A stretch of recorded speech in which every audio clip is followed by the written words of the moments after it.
My name is Lisa Jevbratt. I am a professor in the art department. When I came here, my medium was completely just digital. Basically, I was a programmer, artist. I teach a lot of programming, but it's a very specific kind of dynamic. I started to seek out other things to work with and always be really interested in animals. So I started to teach a class that I called Interspecies Collaboration, and we work together with animals.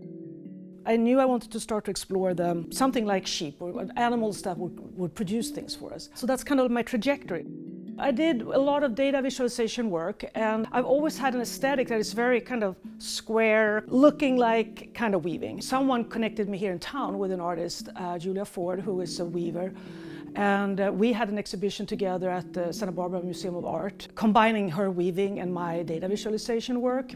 Part of that project we became interested in how sheep were brought out to the island, and because they got feral, they basically created their own breed, like it became its own breed, and it's now called Santa Cruz Island sheep breed. It's also a species that is endemic to the island. It was created there, it didn't exist anywhere else. During that time, they became feral and they roamed the whole island and made major destruction, and they needed to be removed. To me, I'm interested in these kind of systems that humans create and interact with.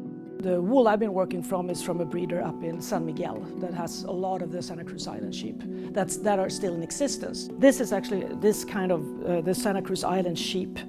Because it's so short staple, it tends to get kind of uneven. It's hard to get like a very even, straight kind of yarn. It gets like a little bit lumpy like this. So that's a typical look of that.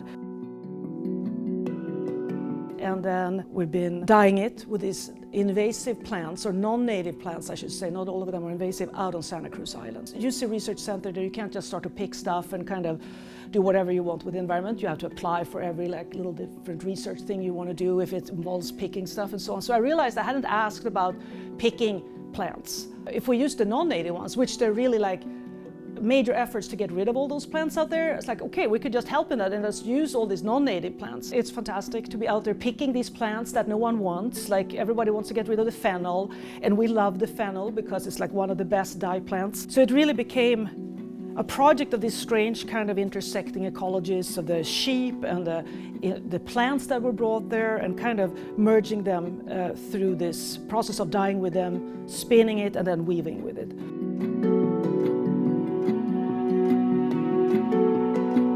I decided early on to scan all the colors. Whatever I do, like if it's a yarn or if it's a piece of wool, I have this color scanner and I scan it. And then over the years, been just building up this database and then thinking about how to display it in the best way and to see these colors.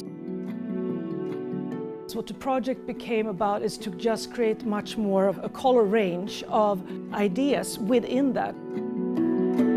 Some people will leave these exhibitions or these workshops that we've been having thinking about the plants around them in a different way. Not that, okay, we have weeds that are really bad and then we have these great plants that should be here, but starting to think about what did this plant do for my great-great-great-great-great-great grandparents.